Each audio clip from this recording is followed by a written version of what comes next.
This is a Bulldog Radio podcast.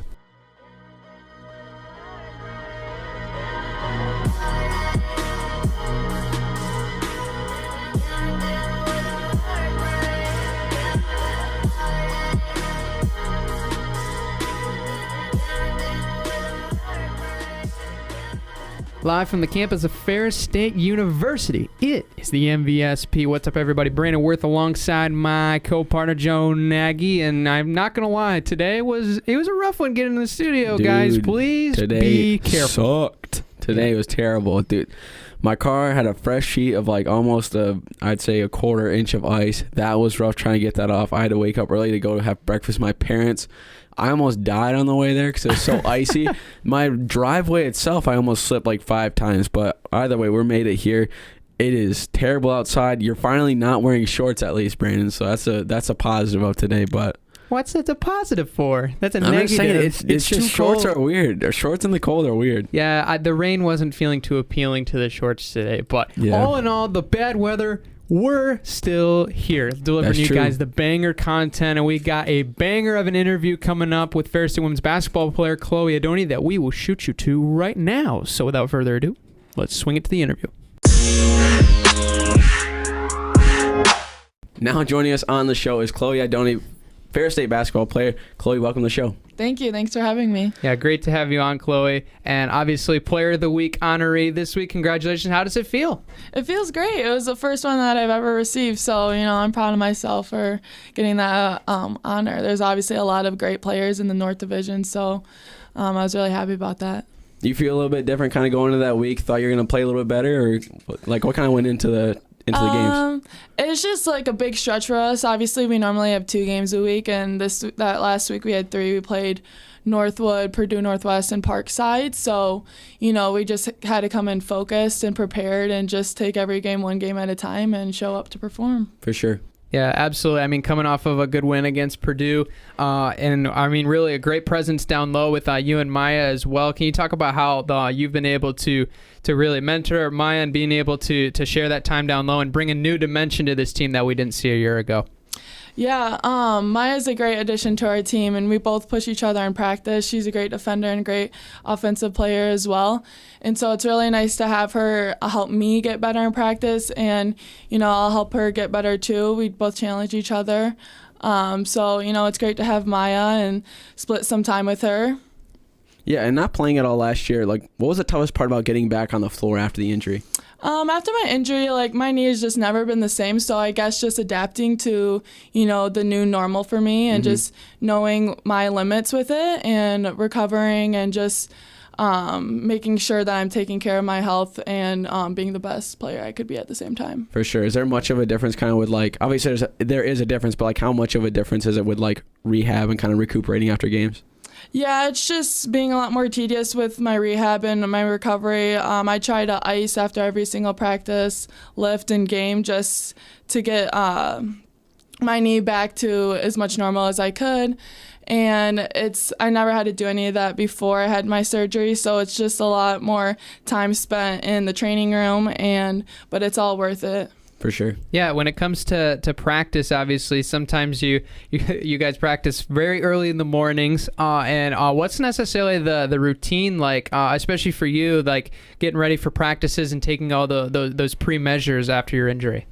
Yeah, my routine has changed a little bit. Obviously, I try to get there a little bit earlier now just because what I've noticed has helped is heating my knee. So I'll try to go in the training room couple minutes early and just put on a heating pad, relax, and stretch it really good before I get out there because I've noticed that's what's helped the most and that's what causes it to be more pain-free for me. And so that's what I'll try to do before, which I haven't had to do in the past, but it just takes a little more extra warming up for it.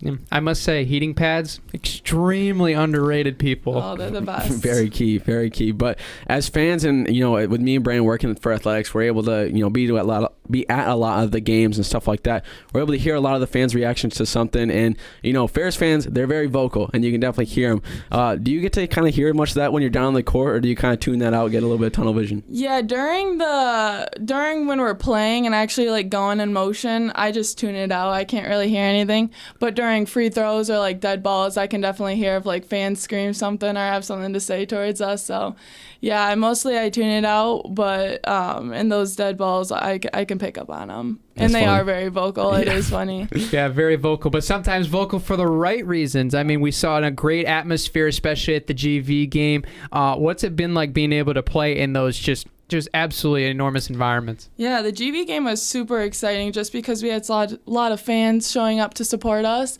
And obviously GV brought a lot of their fans too, being close by. And it was probably the biggest game, like crowd-wise, that I've played in the league. And so that was super exciting, especially from last year coming off no fans. Like, it was a whole different environment, so much noise and so much excitement and passion in the gym. It was awesome. Yeah, for sure. And then on the court too, with Westendorf kind of taking over these past couple years, he doesn't seem to get as animated as Coach Andy Bronkema does, and kind of with that stuff.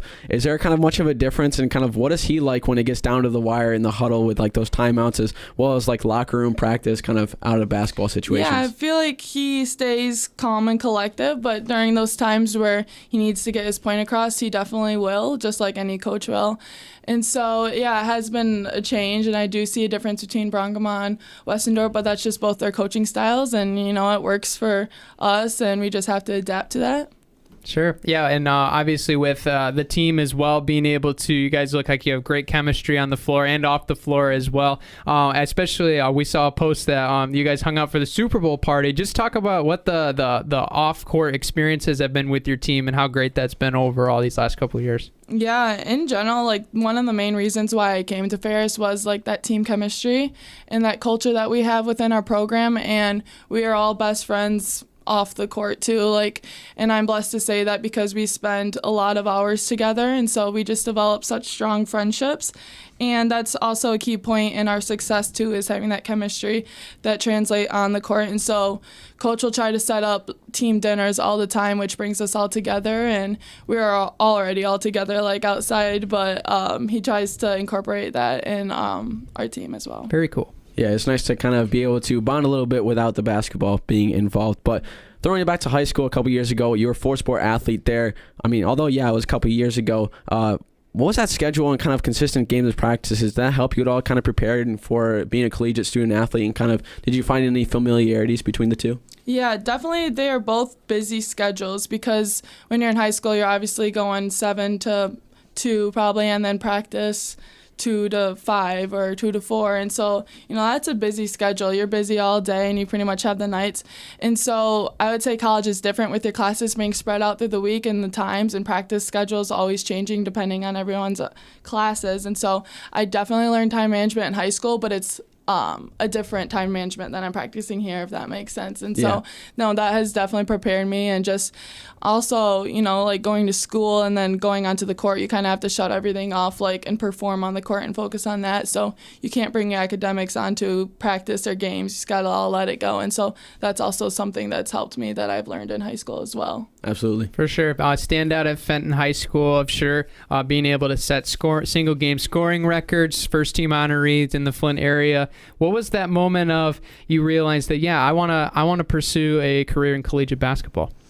Yeah, I've always grew up playing basketball just on travel teams, but I didn't realize that I wanted to play college basketball until probably my freshman year of high school. And so I was on this really good travel team in the Michigan Mystics. Shout out to them, they're awesome. And they have really helped me, get recognized and get out there to all the different colleges and everything. And so as soon as I knew that I wanted to play college basketball and all the great opportunities it brings to me, I was really dedicated towards that. Being an athlete, you got to sacrifice, going to events outside of basketball and outside of school to go to practice or go to games or tournaments all summer long. And so, it takes some sacrifice, but it's all worth it.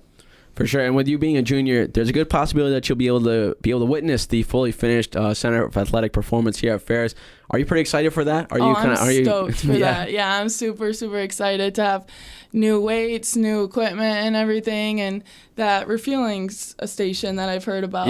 That seems really cool too. And just, I'm proud of Ferris for getting started on that and providing that for their student athletes, because I definitely think it'll pay off in the long run. For sure. And I mean, especially me and Joe dabble in some basketball as well. And one of the biggest kind of the debates that go around is like, what is the best basketball? We've had so many different basketballs over the year. I know you guys just switched game balls just this last couple of years. In your personal opinion, what's your favorite overall basketball? Yeah, my favorite basketball, I would say, are the newer ones, the orange ones. I don't know exactly what brand we use or whatever, but during the season, I don't think the rule has been put into place where it's required to use those. So some games will use like the older balls, like those darker ones. Yeah.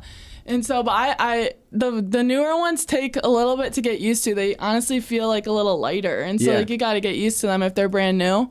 But I like them. They look better and they feel better to me. So. For sure. And me and Brandon, we got an IM basketball game tonight, which is a big one. It's the final regular season game for us. Oh, boy. Do you have any advice for us to go into this one? Kind of those big lights. Hopefully we don't get blinded by, we're playing Lambda too, so there's going to be a big crowd. Do you have any advice for us? Yeah, well, usually when there's like a big game, I just try to not put so much pressure on myself and just go out there and have fun with it. And so that's the advice I'd give to you guys, is just go out there, have fun, let loose. You know what skills you have, you know how to use them, so go out there and do it. Go crazy, I guess. Yeah. So, I mean, shoot the rock, Joe. Shoot the rock. Go crazy with it. But Chloe, we appreciate you having you on. One last question for you. We ask every Ferris State athlete on the show, what's your favorite part about being a Ferris State Bulldog? My favorite part about being a Ferris State Bulldog would have to be the culture within the athletic teams. Like, everyone goes and supports everyone else, and we're all super close with each other. We're all friends. And so that would probably be my favorite part, is just building those relationships between like all the other athletes, and then showing our support and them showing support back. That's cool. That's great to see. It's a reoccurring thing that we see with a lot of the athletes. But thank you so much, Chloe, for coming on. We greatly appreciate you taking time out of your day, especially getting ready for these last two games in the regular season. Thank you so much for having me. I appreciate it.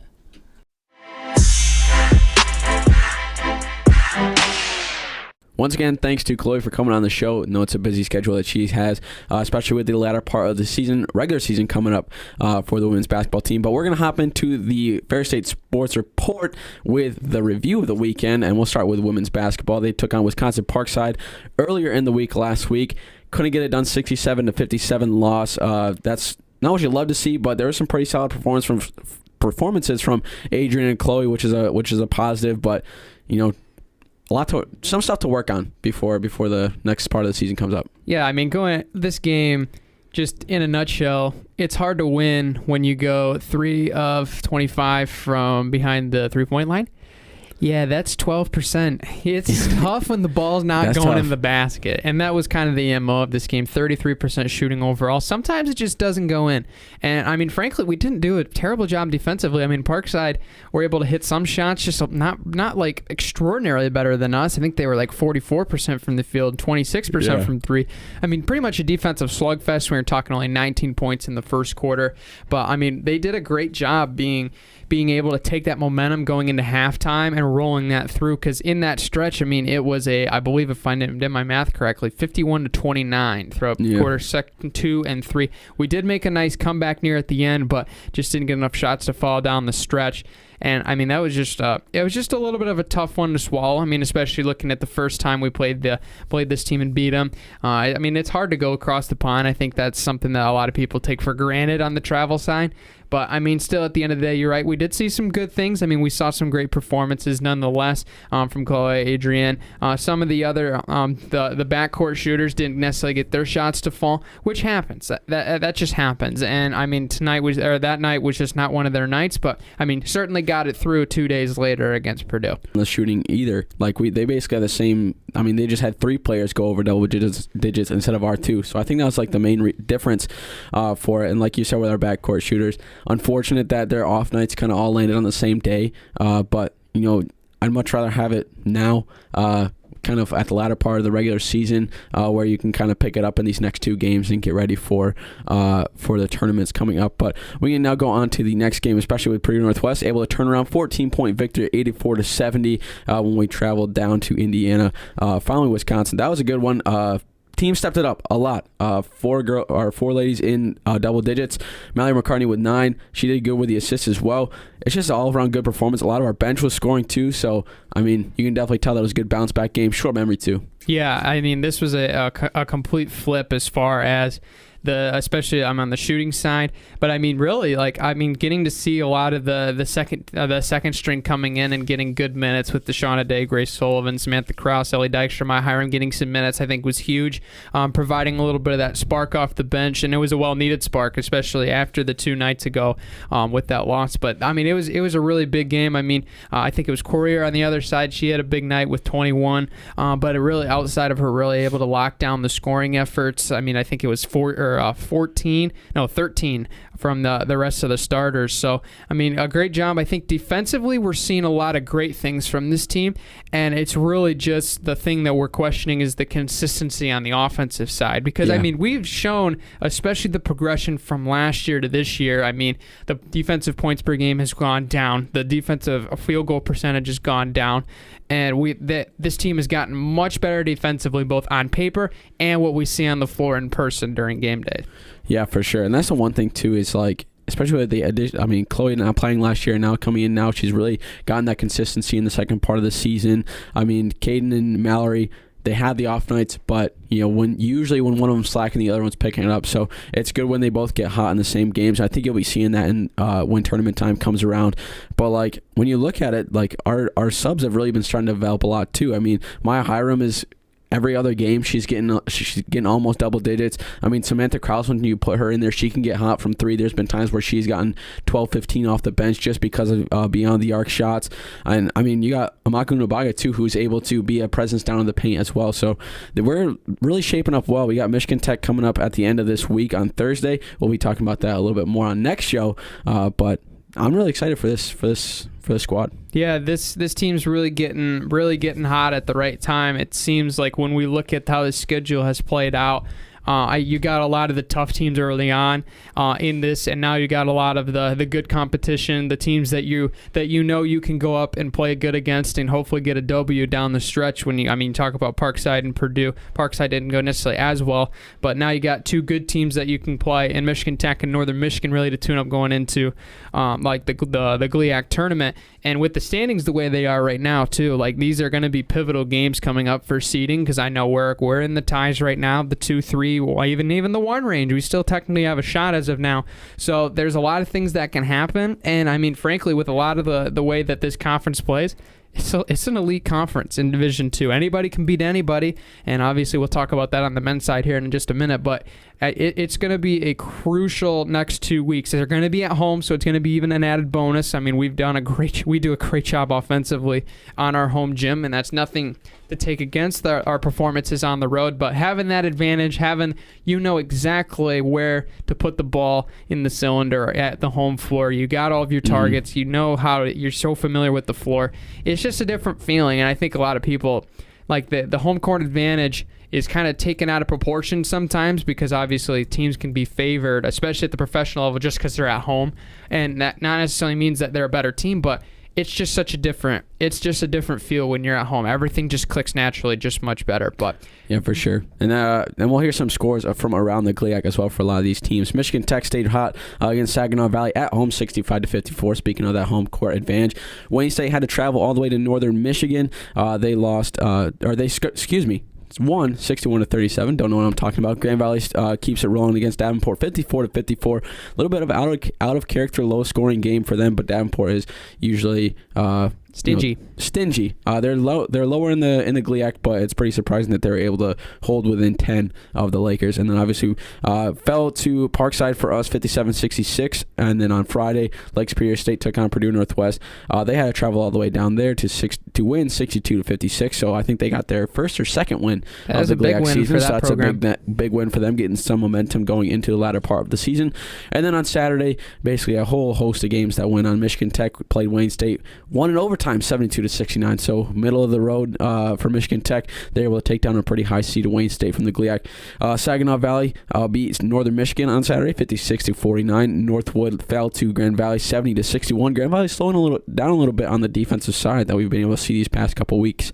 And then we won against Purdue Northwest 84-70, and then Parkside took it to Lake Superior State 87-66, and then Parkside played Sunday against Northern Michigan 62-56 win. That's a great win, I would say, for Lake Superior State. That was the one that I noticed. That team has just been through a lot over this last part of the season, and especially with that devastating Grand Valley loss where I think they only scored like 12 points. Yeah, I mean, I think I did check the fact of that's their third win in conference games, so that's a good thing for them. I mean, I just really feel bad for them. I mean, you have that stat line that's going to haunt you throughout the season, but they've done a great job bouncing back. But I mean, right now we're in the position of this is a complete open race coming down the stretch for the conference standings. Obviously, sadly competing for second with Grand Valley running away at 16-1 right now. Wayne State, Ferris State, Parkside, all with the 12-win mark. Parkside does have one additional loss, so they are currently a half game behind us in Wayne State. And that tiebreaker is split down the middle. So these last two games could shake up the table for like 6 teams. Yeah. And if we lose these next two, Saginaw has a good chance of jumping from 6th to maybe 2nd in the league, depending on how much they score and if they are able to win out the week. And I mean, Michigan Tech, if they split the weekend, if we're able to, kind of upset, or not upset, but make it kind of a tough game for them, maybe they'll drop a little bit in the standings. So GLIAC is wide open for the second spot to be able to. We have a good chance of being able to play host for the north side for the GLIAC tournament. So just gotta play it out and play hard. Yeah, these are 2 winnable games in the fact of Wayne State had the chance to beat Tech, lost in OT. Now they got to turn around and play against GV. That's going to be a tough task for them. And then they're going to play against Davenport. Obviously, going to be a little bit less of a tough task. Yeah. But open door. Open door. Doors are opening. Doors are opening for a lot of these teams. Get to.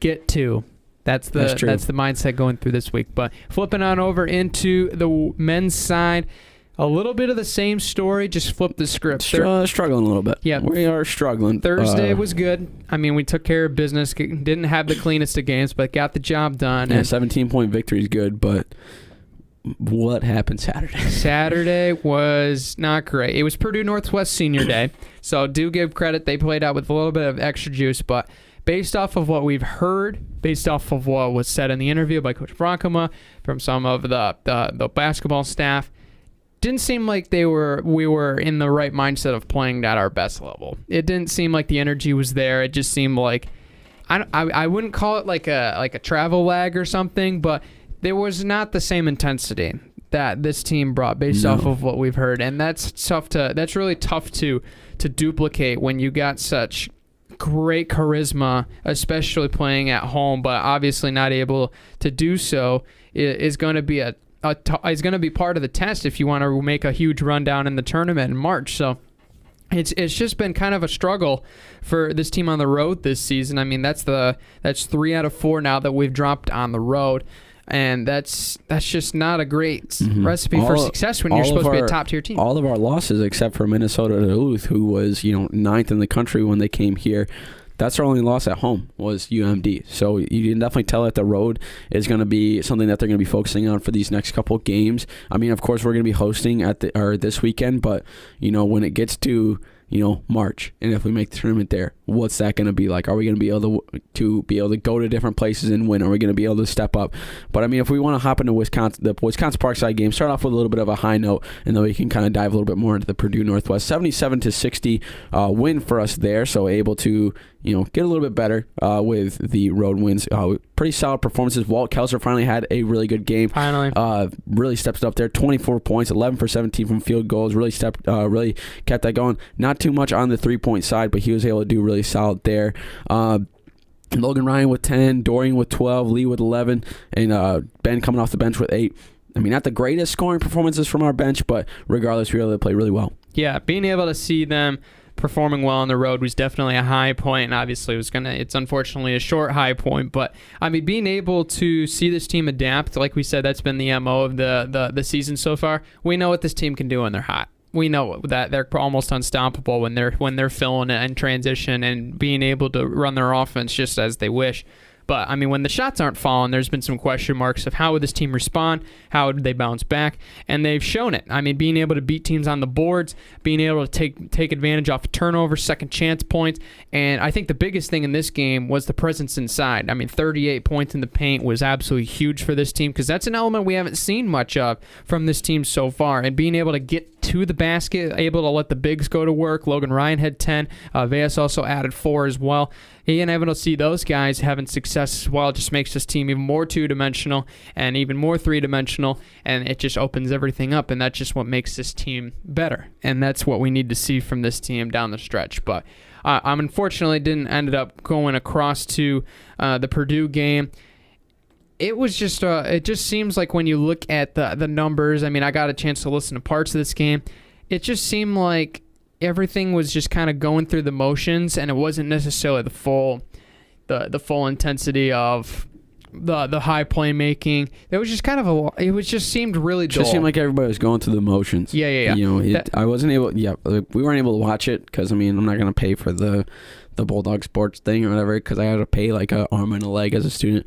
We can talk about that later. However, you know, it's weird because we had some guys like go off and play really well. I mean, Veas with 20, is great, and he played extremely well. It's just a lot of other guys kind of slowed down a little bit, and that's the one thing I think especially when you mentioned senior night, like a lot of these guys on Purdue Northwest, I was about to say Wisconsin Parkside, Purdue Northwest, like even if they're not a senior, they're playing for the seniors because they haven't had the greatest season so far, but they want to end off their last home game for these guys with a win, and then that's what they did. And I mean, it's tough to see it for us because we started off so hot. We were playing really well in the GLIAC. We were undefeated, and then all of a sudden, these last part of the season, when you don't want to be getting into a slump, we're getting into a slump. And I think the big thing and the big focus for the team is get a win against Michigan Tech, who's a very good team, who's right behind us in the GLIAC, and then do business there, and then get some business done against Northern Michigan. And I think when we're able to do that and really step up, I think the main plan is Walt's got to play a little bit better. Lee and Dorian got to get the shooting going a little bit more. And I think when you have the presence in the paint with Veas and Logan and they're playing well, we really can't lose there. But it's just if those guys are going to be able to stay hot and kind of get in the zone, that's going to be the big thing. But we'll see how it goes. Yeah, it's a moment of what do you do when the chips are down? We're going to find out because, I mean, we're going to have 2 tougher games at home. Northern Michigan is a team that we've had history of that MO with. Obviously, we don't have to mention the game of 2 years ago. And then Tech is now tied with us for number 1, right? Mm-hmm. It's big. You need this. We need this big time. I mean, we were able to get them up north, so a win would seal us the number 1 spot. But Tech's at a different level of where they were back a couple months ago. They've won 9 of their last 10, and they've been able to play great basketball. I think our first or fourth game of the GLIAC. So obviously it's a whole different team that we're facing. We played really well, and we were able to get a 71-48 win there. But this team is hot. This team is rolling, and I think when we really look at what we did in Purdue Northwest, it's gonna, I wouldn't say an embarrassment when Michigan Tech comes to town. If we're gonna be playing like that, Michigan Tech will definitely win. So I think if they just step up, play well, we're gonna do fine. But if we just are going through the motions and not playing with any intensity, I think that's going to be the big difference because I think Wink's going to be rocking. I think people are going to understand. I mean, Michigan Tech's a big name. I mean, we got some like a little bit of a rivalry, and I mean the name of Michigan Tech is kind of familiar around a lot of Ferris State students and stuff. So there'll be a crowd there, and there'll be the energy. But it's just going to be what are they going to do when it comes to it? Yeah, bring the house down. That's what we need to do for this team. I've been there. I've been on teams that have had some slumps. You don't know what's going on. And frankly, there's just times where it just feels so frustrating. And then you play a good quarter, and then your fan base is behind you, and then you play another good quarter, and then things start to click. That's all it takes in some stretches like this. You just need that moment where you flip a switch, and these 2 games are going to be a big part of that because Saturday's going to be the ultimate showdown. That's going to be as of now. I mean, obviously anything could happen on Thursday, but it's going to be it. Like, this is going to be for the number 1 seed. This is going to be for the right to host, and that's going to be a huge, huge thing to play for. So the fact that we're going to be at home finally is great because we've needed to get back home. We need to get back on track for a while now. I know we've had a bunch of road games. So being able to tweak all those things now, and we can take it to the road, and we can for the conference tournament. I mean, and we're planning for March. I mean, that's just the fact. So we need to have those things intact. And I mean, we really want to see this team make a good run because I mean, this is a fantastically talented team, and we would hate for anything like just sudden to happen to them. And because that's just how much we care. Like that's why we're talking about this right now because. Frankly, it's just like we're used to seeing an elite top 10 Division II tier basketball team, and so on the road recently we haven't seen it. What that needs to be fixed, we don't know, but hopefully we can get that done this weekend. And I mean, really, it's going to be pivotal because I mean, Michigan Tech. Yeah, it's coming down to Saturday based on the matchup so far. And not only Michigan Tech, there's some other teams that we got to be watching out for, like Lake State and Saginaw Valley. But some scores from around the GLIAC on the men's side. Lake Superior State kept it rolling, 71-63 over Purdue Northwest on Thursday. Michigan Tech at 7 straight on Thursday win against Saginaw Valley, 77-71. Northern Michigan getting ready for 65-53 win over Wayne State. Grand Valley kept it rolling against Davenport, 71-67 victory. That was a pretty close game, a pretty good one to watch. And then on Saturday, Michigan Tech now at 8 straight wins against Wayne State, 82-57. Grand Valley 82-58 win over Northwood, and then Northern Michigan 88-62 win over Saginaw. And then to close out the game recap, Lake Superior State fell to Parkside, 90-61. Yep. So there you go. Pretty big win for them, honestly. Yep. Big games this weekend. Come out Thursday and Saturday.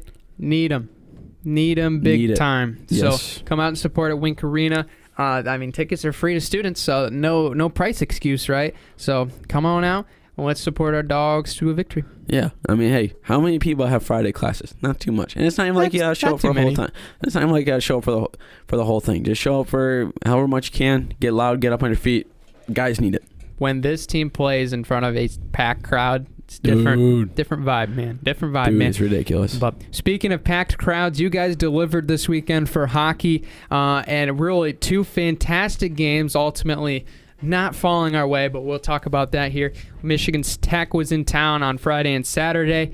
We were able to get a tie in the Saturday game. We ended up losing in the shootout to lose extra point, and then Friday was a close OT loss to the Huskies. But I mean, I'll be frank, Joe.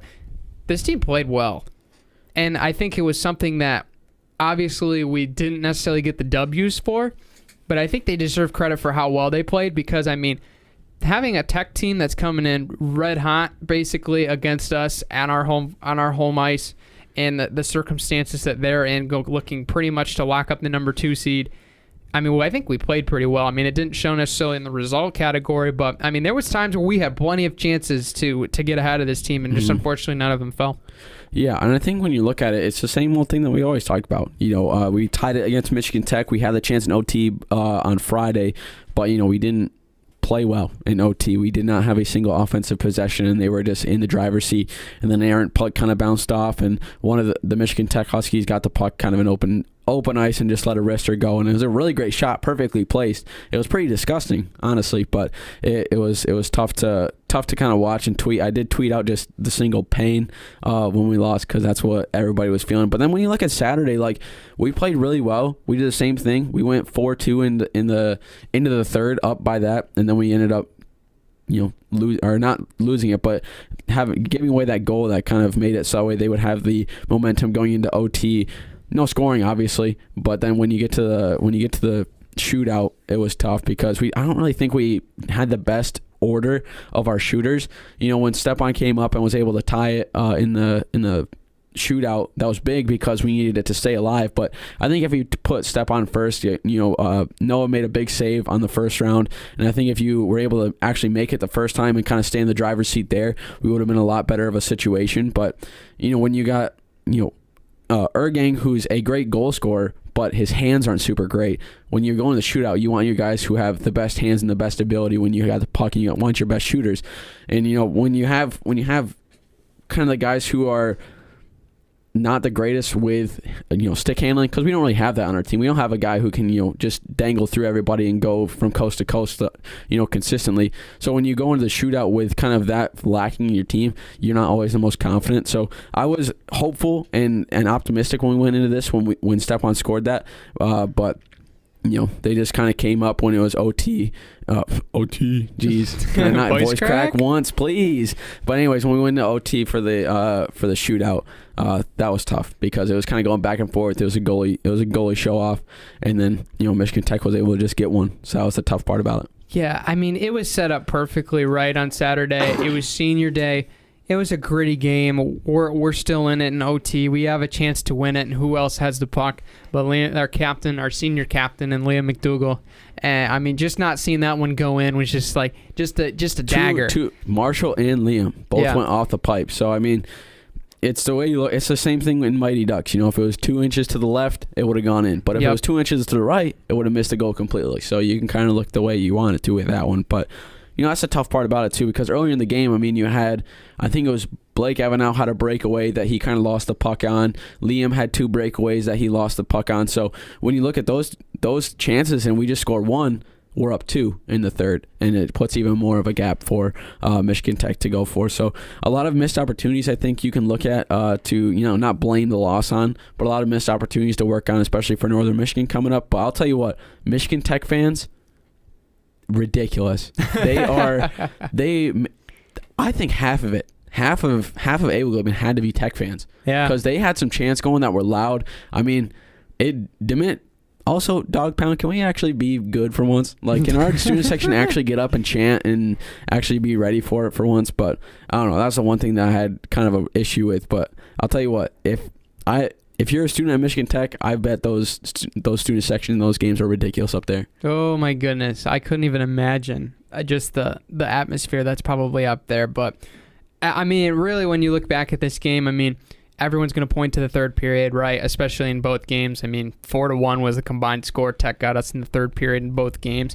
But I think like the amount of passion that was showed and late in the game, and I mean the resiliency in the third period of getting that shorthanded goal was huge, especially after I mean, I guess I could blame myself for the third period because I was up in the box for all but 2 minutes of the entire contest. And you want to know what those 2 minutes were? When they scored both goals, when I had to go take the picture on the ice. That was tough to watch because then you're like, it's my fault. I messed it up. It is your fault, Brandon. Yeah, it's all my fault. You can blame me. That's fine. But it's just like, there's just some sort of like a bad juju right now with the number 3. You know what I mean? It's just something with it. I don't know what it is, but I really hope it gets fixed because, I mean, this team's playing too good right now to let some of these games go, especially in the third period when they've been outplaying teams because it was 4-2 going in the third. It was 4-2. We were beating this team. And, I mean, the number 14 team in the entire nation. You have them on the ropes, and it's just really tough to go through. But I'll tell you what, the response on Saturday, there was some things that I saw. On Friday, overlaps, cross passes, handoffs killed us. I mean, we were out of position so much. Their movement is something that like is very rare, or not rare, but that's something we haven't seen in a while since like Minnesota State. So that's kind of one of the main reasons why they're so far up in these standings for one of the CCHA and also just national standings as well. Like they are just a very, very well-coached and well-oiled team, and they're just a machine when they get out there. But the adjustments on Saturday, though, were much better. I mean, we stayed true to position.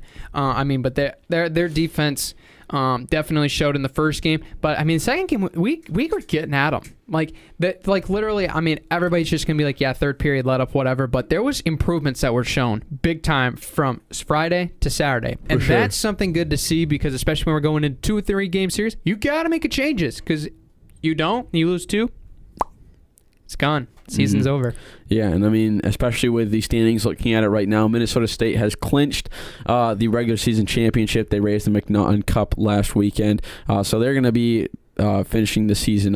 And we'll get into who's playing, obviously, after this as well. And then Michigan Tech is second. And then after that, everything is wide open for Bemidji, Lake State, Bowling Green, and Northern. Us and St. Thomas have basically locked the bottom of the standings. Hate to see it. At least we're not last like St. Thomas is. They're kind of showing up the record that we had last year. But we do have Northern Michigan, and I mean, if we can kind of throw a wrench in Northern Michigan's wins next game, excuse me, I can't even talk right now, then it's going to really throw up a big old goose egg for them. So we'll see what goes on. But the schedule coming up this weekend for CCHA play, the schedule last weekend that was going on, we obviously lost to Michigan Tech. Northern Michigan won against Bowling Green, so they got a little bit up on the Falcons there.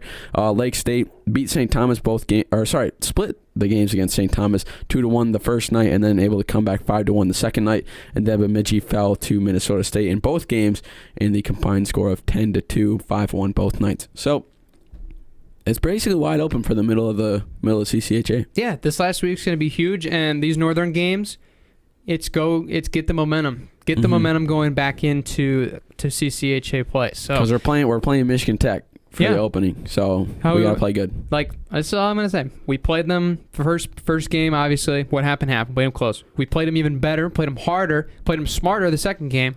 Now, if you get momentum going into Northern, you're gonna be playing at your best hockey. Hypothetically, going into that game up in Houghton. So those are going to be huge, but I mean it's going to be really fun to see, and I'm really hoping this team plays well. It'd be great to see them end the regular season on a high note going into conference tournament. I'm really excited for it too, but we'll hop into the next part of the Ferris State Sports Report with men's tennis. Men's tennis took on Walsh and Hillsdale over the weekend. Brandon and I had to cover men's for the Torch, and Brandon had to cover the women's side, so we'll hop in with that in just a second. But 2 wins, 5-2 and 5-0. Stayed perfect on the season. That's the title of my article, by the way. So if you want to toss on the old Torch website, read my article, go for it. But the Walsh showing was pretty solid. Matisse fell to their number 1 in the singles, but doubles were really solid. Clean sweep there, and I think it was Yannick who fell in singles as well. But other than that, we showed some really solid play all across the board. I was there for the whole thing Friday, and then me and Brandon only watched a little bit of the Saturday match, but it was still really good. We played pretty solid. I'll tell you what, everybody on the team gets super hyped, but they're all like foreigners, so they speak like different languages. Like I'm pretty sure like Jan is Swedish. Like Matisse was yelling some like French stuff, like during his matches. So like it was really funny to watch because I didn't know what was going on. But like the one thing is you could tell it's like everybody's getting super hyped. Yeah, I mean the international presence on this team is something that people don't look at very closely. I mean, especially those that may not just follow the tennis world, and that's just the nature of it not being as popular of a sport in the States as it is, of course, with football and basketball. But that's just the way it is. But I mean, we've got some fantastic players. I was very pleased being able to go and watch because I'd never been before, and me and Joe were able to watch. And Racket tennis pretty nice. It was a fun time. I really enjoyed it, and just the fact of tennis being that such a high pace indoors was something that I overlooked going in. And I mean, it's quick. I mean, reaction time, chopped in half instantly compared to outdoor. So I mean, it was just a good time. Being able to see some quality stuff. The team chemistry, especially on the doubles side, has been something that I noticed that we've done a really good job with. I mean, Matisse and Jan were locked in on that number 1 doubles match, and then Ben and Josh took care of business in the twos. So it was a big time getting that point. And then obviously the singles were kind of unorthodox just because just the nature of whatever it was, injuries or COVID. Hillsdale only traveled 4 guys total, so they weren't able to play some of the 5s and 6s on singles. So I mean, it is what it is there, but I mean, you're still able to play fantastic. I mean, Matisse, Yannick, Jan, Ben, all getting wins against Hillsdale, and obviously still able to get the win against Walsh. Big time wins in regional matches that are going to come big time when it comes rankings time, and that's going to be a big determiner on what it could be for tournament seeding. Yeah, for sure. And you can catch them back in action this weekend. We're going to be hosting again Grace College from Indiana, not the one that's Grace University. That used to be Grace College in Michigan. So just a little bit about that. And then we got confusing. Yeah, a little bit too confusing. And then we got the Orlando trip upcoming at the beginning of March. So pretty solid. Yeah, I mean, women's able to get 2 wins as well was huge. And I mean, the Walsh one a little bit closer, a little nail biter, 4-3. Able to get the doubles point against Hillsdale, which was huge to give us 5-2. And I mean, that was really something when I talked to Coach Doran, he was really pleased with. And I mean, even the players too, just able to get that doubles point right off the gate, getting that momentum, getting that advantage was just huge. And being able to see our top team being able to get the win on the doubles side was huge, and really able to see a lot of the good things at the top and even the bottom, especially filling in. I mean, Morgan Waller not currently with the team at the moment. Apparently, she might be having shoulder surgery, so she might be out for the season. And that's just going to lead for younger players to step up. And, I mean, we've seen a lot of great things. I mean, Brittany Lavenant got some big wins. Patricia Gomez as well down near the bottom, and they're slowly climbing up as far as play is concerned. So being able to see a lot of the younger players stepping up, going to be huge for this team moving forward. Yeah, for sure. Really excited to see what this team is able to do. I mean, I think they're just over 500 now in the regular season with these 2 wins, so that's really great to see. But I'm pretty excited. I mean, I wouldn't mind getting on the tennis beat for the Torch. Going to watch these are pretty fun. Ooh, there's an idea. That would be pretty fun too. Yeah, that'd be sick. I would enjoy that.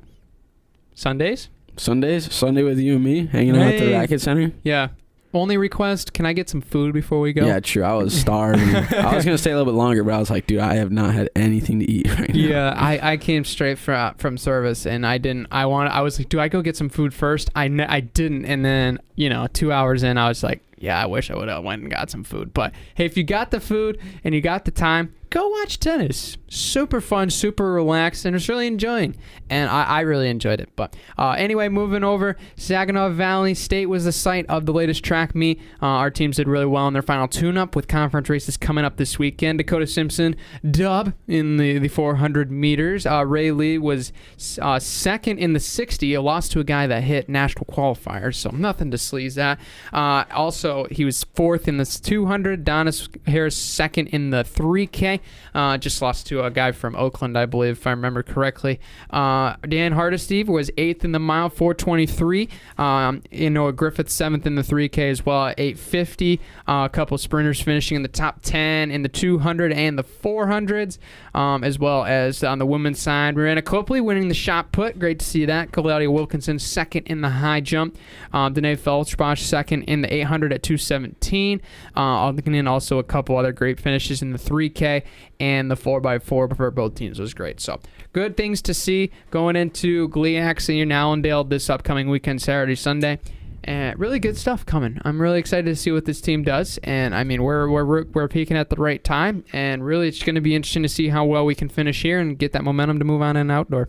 Yeah, for sure. I'm excited to see what you're able to do, Brandon. Because being ready to run, getting ready for outdoor. Yeah, I will say good things coming your way, big dog. I would say we're getting there. This is what I told some of my teammates, and my parents after the meet. I ain't where I want to be. Nowhere close. For sure. But thank the Lord, I'm not where I used to be. That's true. That's what I'll say about that. Last couple of months were not fun. Let me tell you that. Sitting out. And for some things that you can't control is super tough. And the mental strength of that is something that I really learned over that. So, but we're going to be back. I'm really looking forward to this weekend. Not only if I'll be able to race, but seeing a lot of my guys being able to race that are really at their peak right now. There's a lot of great young talent that has stepped up and that have done a great job. But finally, wrapping up the Ferris State Sports Report here, a little extended one. Softball was in action over in Tennessee for an opening tournament. They got 2 wins in their opening slate of games, and I mean, really, it was something that not as great of offense early on, but definitely by the end of the tournament, we started getting better offensively, able to score more runs, and that's something good to see, especially coming up for another tournament this upcoming weekend. Yeah, for sure. Really looking forward to it. I mean, some setbacks, but not too bad. I think that's one thing we definitely got to work on. What's the girl's name that won? That was like National Pitcher of the Week last year.